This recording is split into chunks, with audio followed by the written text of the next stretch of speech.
Have you ever wondered why, every Halloween, people wear costumes? Some funny, some scary, some downright strange.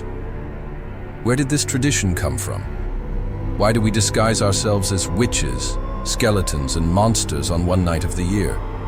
To answer that, we have to travel back over 1,000 years, to the misty hills of ancient Ireland and Scotland, where a mysterious festival called Samhain marked the end of harvest and the beginning of the dark half of the year.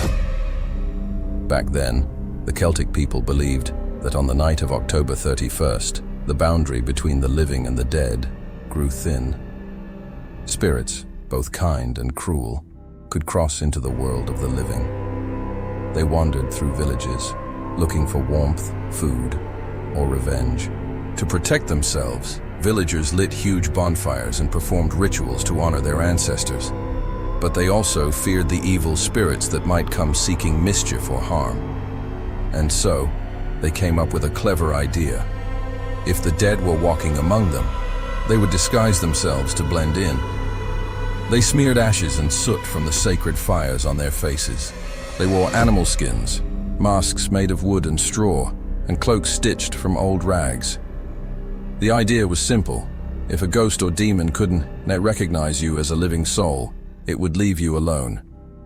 This was the earliest version of what we now call dressing up for Halloween. But back then, it wasn't for fun. It was a matter of survival. As centuries passed, Christianity spread across Europe. The old pagan traditions were slowly transformed. Samhain became All Hallows' Eve, the night before All Saints' Day. But people didn't forget their old fears. They still believed the spirits roamed on that night, and disguises were still worn, now with a mix of Christian and folk meanings. In medieval England, for example, people practiced something called souling. The poor would go door to door dressed in rags, offering to pray for the souls of the dead in exchange for food or coins. Homeowners would give them soul cakes, small round pastries marked with a cross. Over time, children took over this tradition, turning it into guising, wearing masks and performing small tricks or songs for treats. Sound familiar? Yes, that's where trick-or-treating was born. But the disguises evolved. By the 16th century in Scotland and Ireland, guisers wore all sorts of costumes: devils, fairies, ghosts, or even local spirits from their folklore.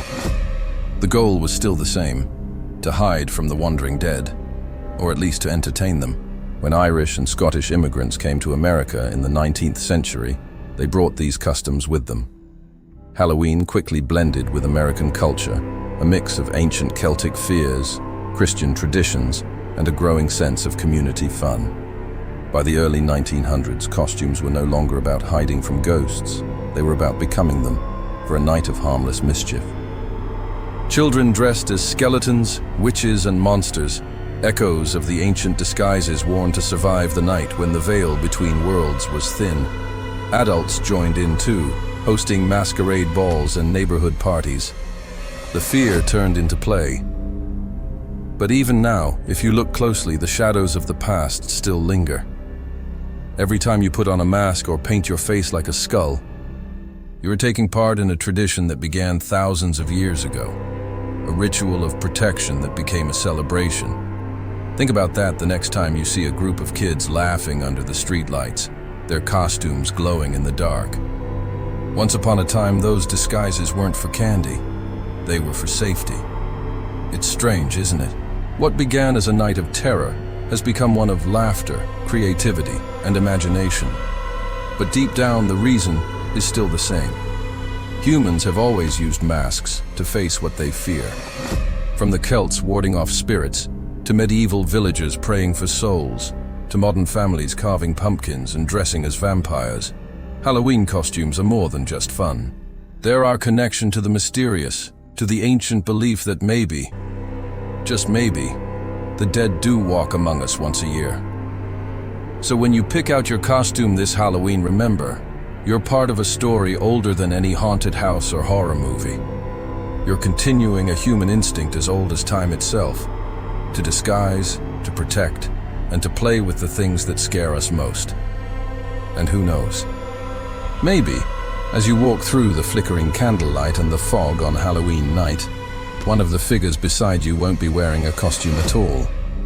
If you love uncovering the dark origins behind our traditions, from ancient rituals to forgotten legends, make sure to hit subscribe because we're just getting started.